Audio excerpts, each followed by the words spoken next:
Hello everyone, welcome to my YouTube channel Envirotrix. मैं हूँ doctor Savita कलशन और आज मैं आपके साथ लेकर आई हूँ पार्ट 2 ऑफ एयर पोल्यूशन। इनमें हम कवर करने वाले हैं, इस आज के लेक्चर में जो है हम कवर करने वाले हैं कुछ इम्पॉर्टेंट पॉइंट, जैसे कि related to WHO standards, major health impact और India's air quality standard, criteria air pollutant, air quality index और रिलेटेड PYQs। और ये जो एयर पोल्यूशन का जो टॉपिक है ये बहुत ही इम्पॉर्टेंट टॉपिक है, बिकॉज ये HPSC जो सिलेबस प्रोवाइडेड है for the assistant professor exam, उसका यूनिट 6 कवर करता है और उसी के साथ आपका UGC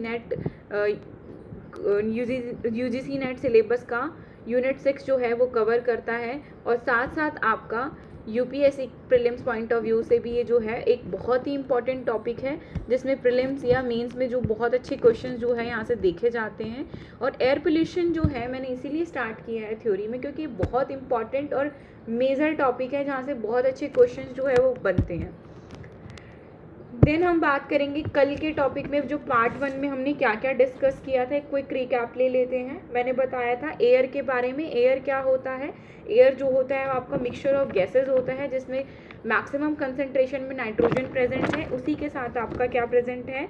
oxygen, argon, carbon dioxide और सब ट्रेस एलिमेंट्स। देन हमने बात की what is air pollution. Air pollution is contaminated by chemical, physical, biological agent which alter the natural composition, that is known as air pollution. Major sources की बात की थी हमने। मेजर सोर्सेज जो थे आपके कंबंशन व्हीकल, इंडस्ट्रीज, फायर जो थे। और चैलेंजेस जो है वो मल्टी फैक्टर चैलेंजेस हैं। वो क्या थे आपके? वो अफेक्ट करता है हेल्थ को, इकोनॉमी को और डेवलपमेंट को। तो ये क्या था आपका एक इम्पॉर्टेंट जो पॉइंट है मैंने आपको कल बताए थे। इसी के साथ मैंने आपको कल बताया था कि according to IQ air report, world air quality report 2024, India is the 5th most polluted country.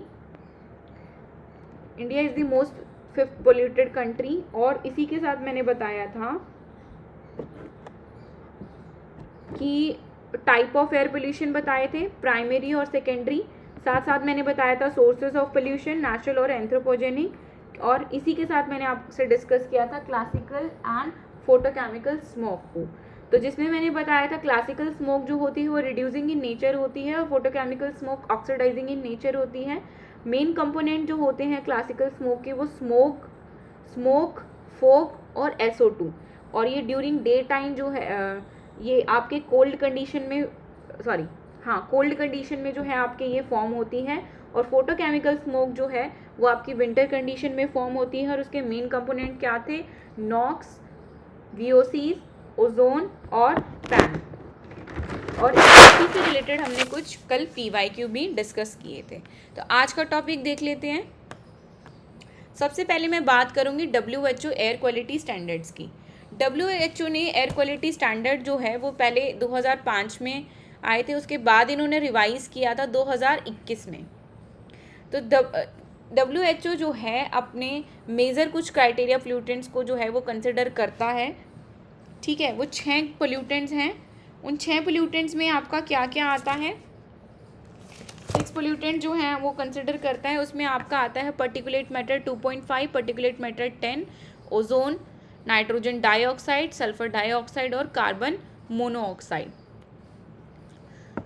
ठीक है, देन इसी के साथ हम बात करते हैं what are the WHO air quality standards. वो मैंने बता दिया आपको, रिवाइज हुए थे आपके 2021 में, ये रिवाइज हुए हैं। और हाउ मेनी की पोल्यूटेंट डू दे इंक्लूड? की पोल्यूटेंट कितने हैं टोटल? 6 की पोल्यूटेंट जो है ये इंक्लूड करता है।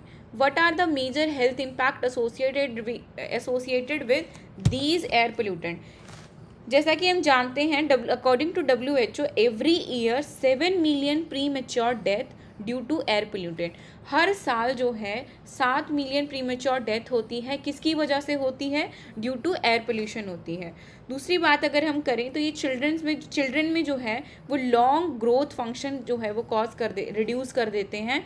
इसका रिजल्ट क्या होता है? अस्थमा जैसी प्रॉब्लम जो है वो कॉज होती हैं। अस्थमा जैसी प्रॉब्लम जो है वो कॉज हो जाती है बच्चों में, ठीक है। एडल्ट में अगर हम बात करें तो हार्ट डिजीजेज जो है वो इंक्रीज हो रही है, हार्ट स्ट्रोक जो है वो इंक्रीज हो रहे हैं due to air pollution, and this is given by WHO। Then अगर हम बात करें how does India air quality standard compare to WHO standard, तो इंडिया का जो स्टेटस है एयर पोल्यूशन के रिगार्डिंग, वो ये है कि इंडिया जो है one of the most polluted area है इन द वर्ल्ड। वैल्यूज़ जो हैं वो सेवरल टाइम हायर रहती हैं इंडिया की देन रिकमेंडेड बाय WHO की रिकमेंडेड लिमिट से बहुत ही ज़्यादा गुना जो है वो इंडिया की एयर क्वालिटी के स्टैंडर्ड जो है वो रहते हैं। तो सबसे पहले अगर मैं बात करूं according to the Greenpeace study के अकॉर्डिंगली अगर मैं बात करूं, in 2020 New Delhi particulate matter concentration is 17 time higher. तो according to the Greenpeace study in 2020 New Delhi PM particulate matter 2.5 concentration is 17 time higher than recommended value of WHO। इसी के साथ अगर मैं देखें तो मुंबई जो है वो 8 टाइम हायर है, और कोलकाता में जो वैल्यू है वो 9 टाइम हायर है, और चेन्नई में जो है वो आपका 5 टाइम हायर है रिकमेंडेड वैल्यू देन WHO, ठीक है। इसी के साथ अगर मैं सबसे इम्पॉर्टेंट पॉइंट बात करूँ तो global burden of disease study, according to global burden of disease study 95% of India's population live in area value is higher than WHO limit. तो 95% पॉपुलेशन जो है वो इंडिया की वो ऐसी एरियाज़ पे रह रही हैं जहाँ पर वैल्यू जो है WHO लिमिट से बहुत ही ज़्यादा है।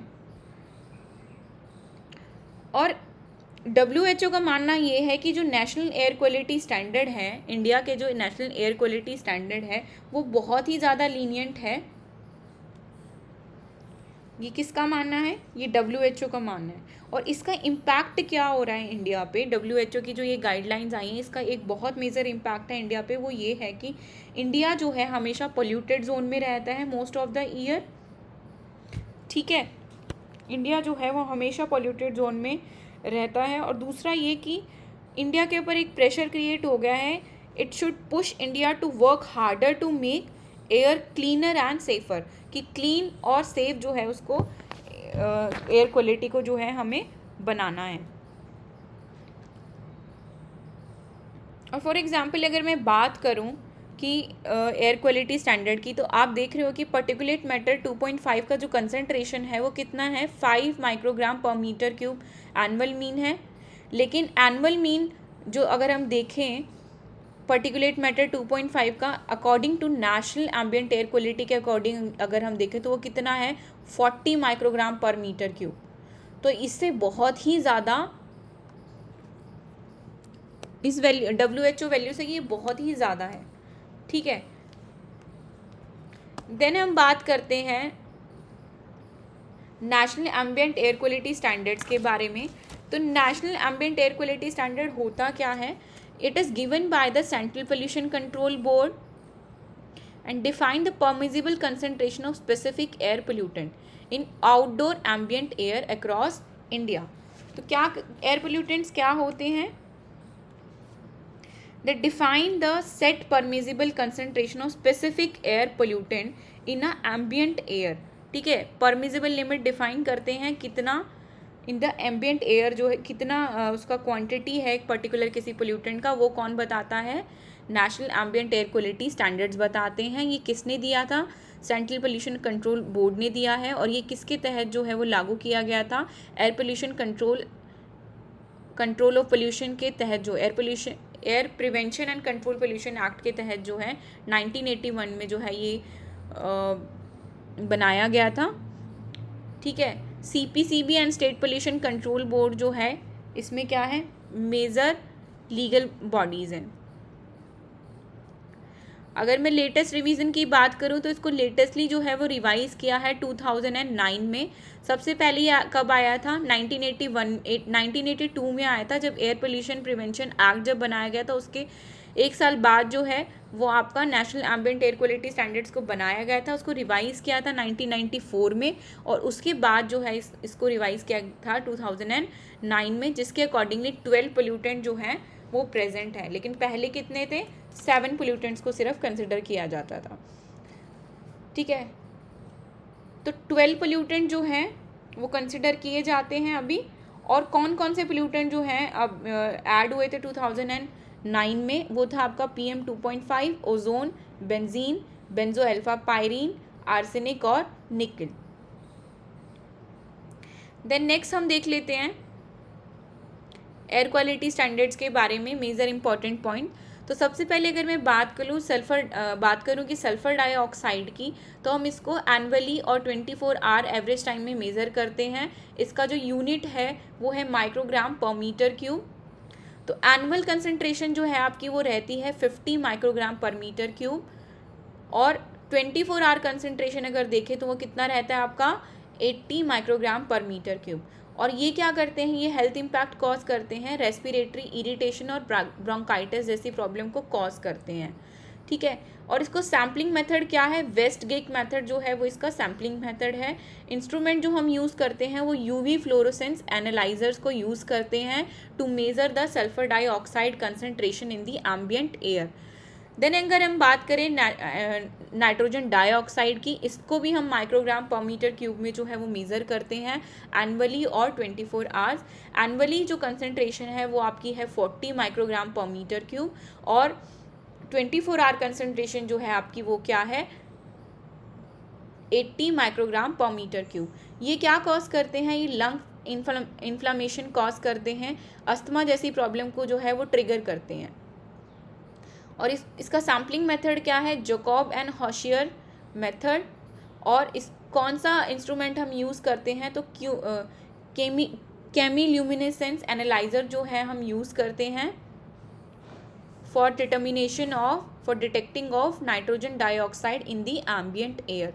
तो आपको बहुत अच्छे से सैम्पलिंग मेथड और इंस्ट्रूमेंट जो है वो याद करने हैं, साथ साथ आपको इसकी की वैल्यूज़ एनुअल और 24 आवर वैल्यू भी बहुत अच्छे से देखना है, क्योंकि यहाँ से जो है इस टेबल से बहुत अच्छे क्वेश्चन जो हैं UGC नेट में या फिर प्रीवियस जो हमने क्वेश्चन पेपर्स देखे हैं related to assistant professor exam, अभी जो PYQ सीरीज़ चल रही है उसमें मैं डिस्कस भी करती हूँ, तो इस तरीके के क्वेश्चन जो हैं वो देखने को मिलते हैं।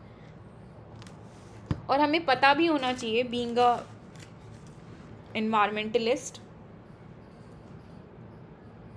और being a Indian citizen also, this is very important.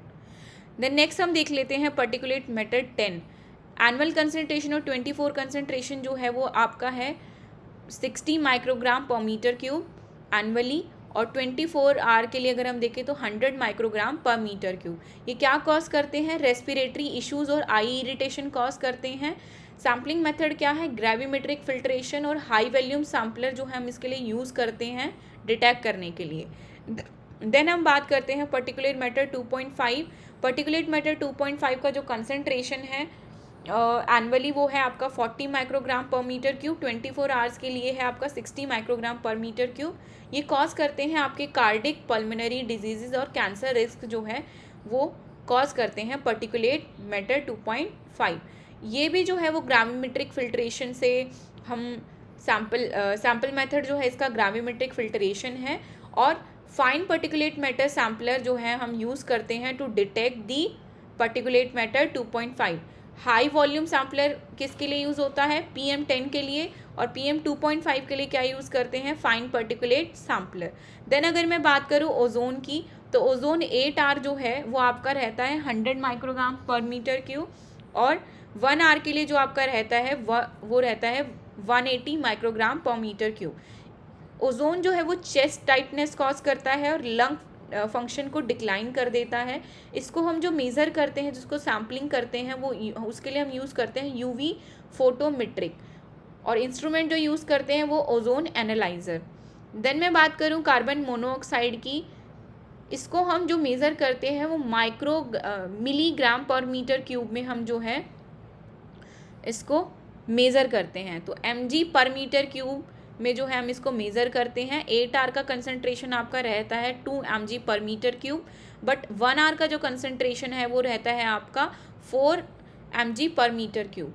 It reduce the oxygen uptake can be fatal. ये आपके ऑक्सीजन के साथ बाइंड हो जाता है और कॉन्शियसनेस जो है वो क्रिएट कर देता है।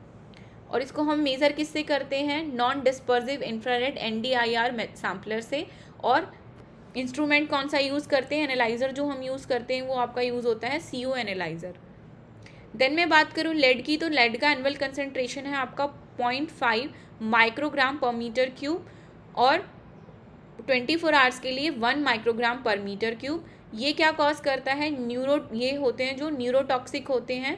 लोअर IQ जो है वो बच्चों में लोअर IQ जैसी प्रॉब्लम जो है वो बच्चों में कॉज करते हैं, किडनी को अफेक्ट करते हैं।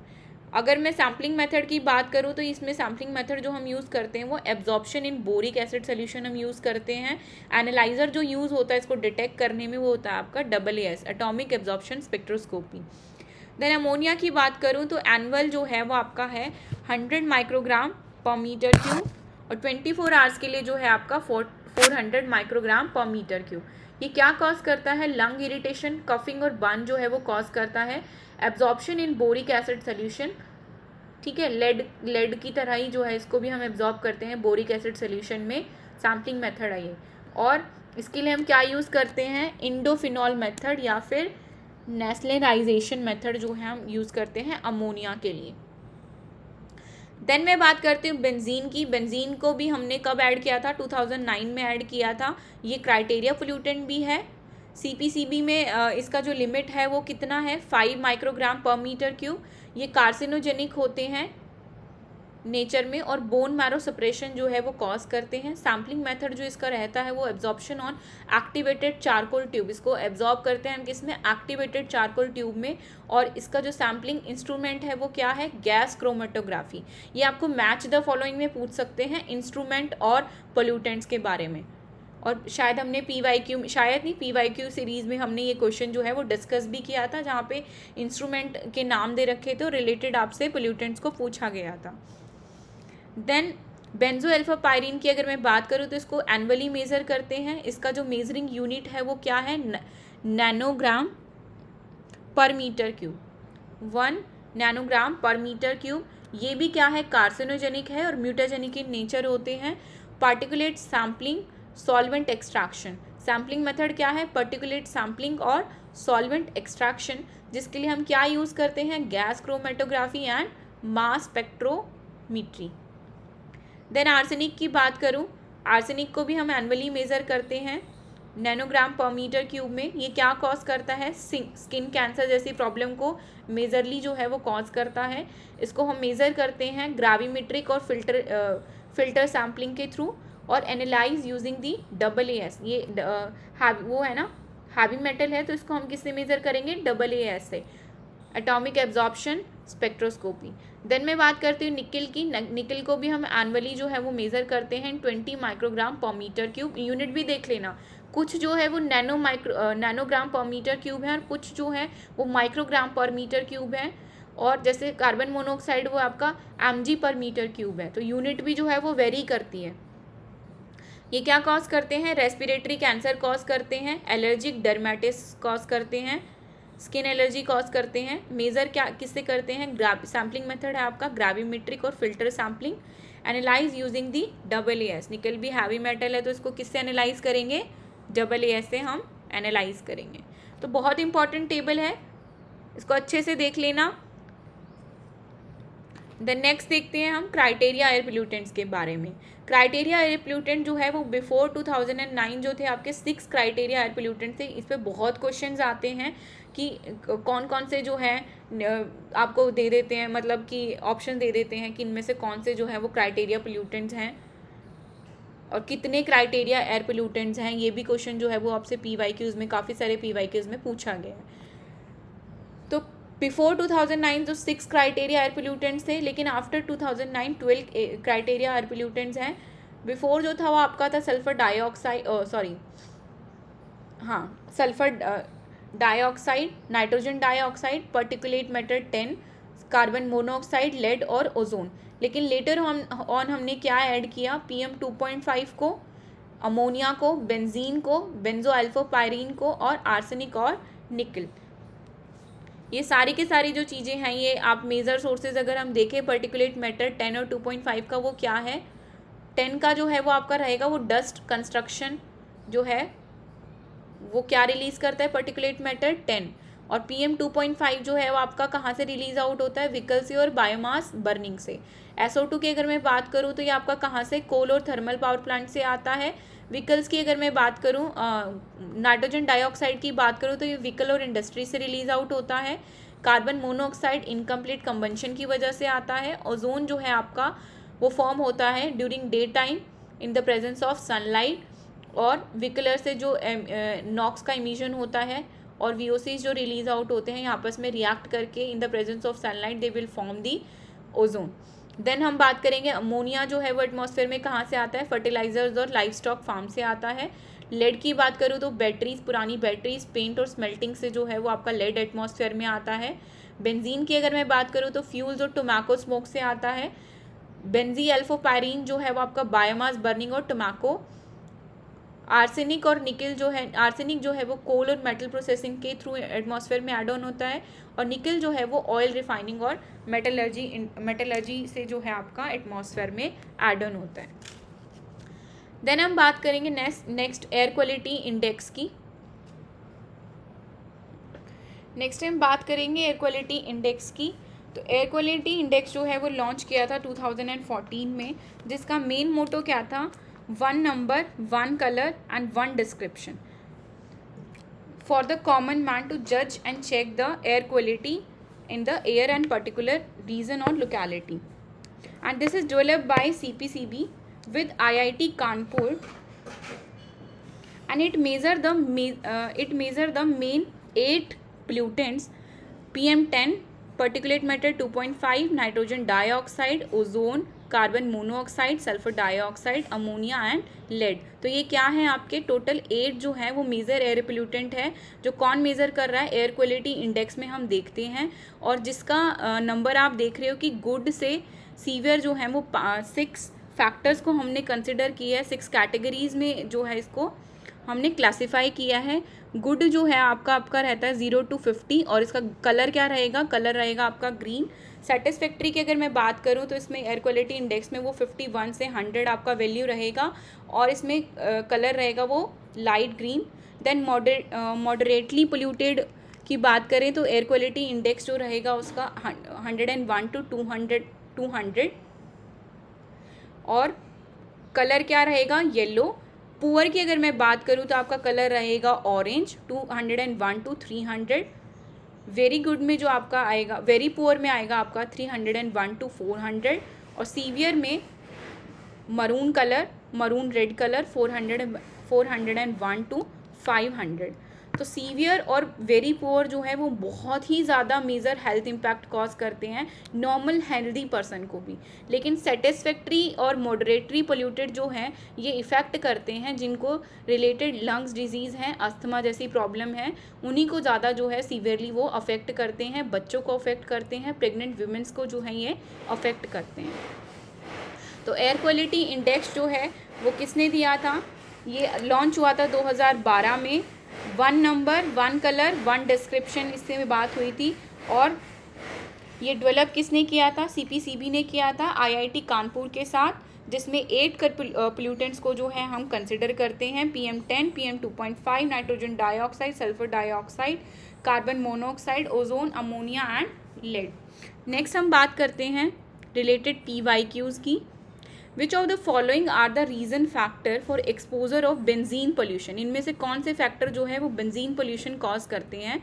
Automobile exhaust, tobacco smoke, wood burning, using varnished wood furniture, using product made of polyurethane. तो आंसर क्या रहेगा आपका, मैंने अभी पीछे जो है टेबल में बात की थी, क्राइटेरिया पोल्यूटेंट जब डिफाइन किए थे उनका एमिशन सोर्स भी मैंने बताया था। तो बेंजीन का जो एमिशन सोर्स है वो क्या है, ऑटोमोबाइल एग्जॉस्ट। तो ऑप्शन नंबर ए जो है ऑटोमोबाइल एग्जॉस्ट उसी के साथ टोबैको स्मोक और वुड बर्निंग। तो तीनों के तीनों ऑप्शन जो हैं, ऑप्शन नंबर 1, 2 एंड 3 जो है वो करेक्ट होंगे आपके क्वेश्चन के लिए। देन नेक्स्ट क्वेश्चन देखते हैं, in the context of solving pollution problem what is the advantages of bioremediation technique?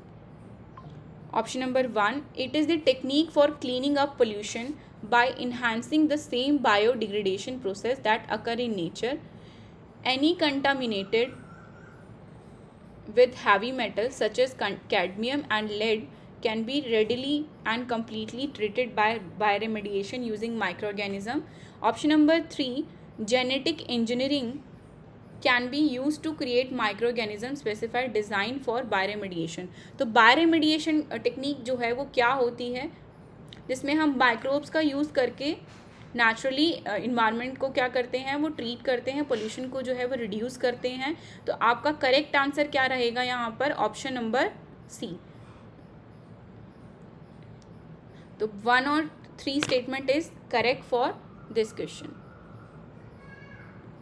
The next question देखते हैं, in the cities of our country which among the following atmospheric gases are normally consider in calculating the value of air quality index.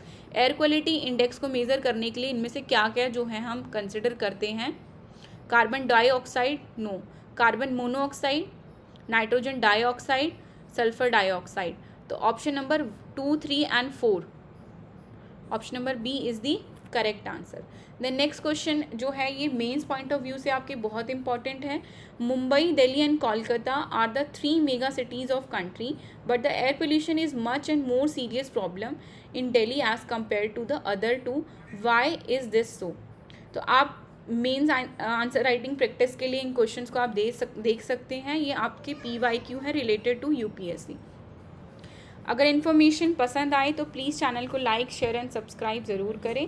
Thank you so much.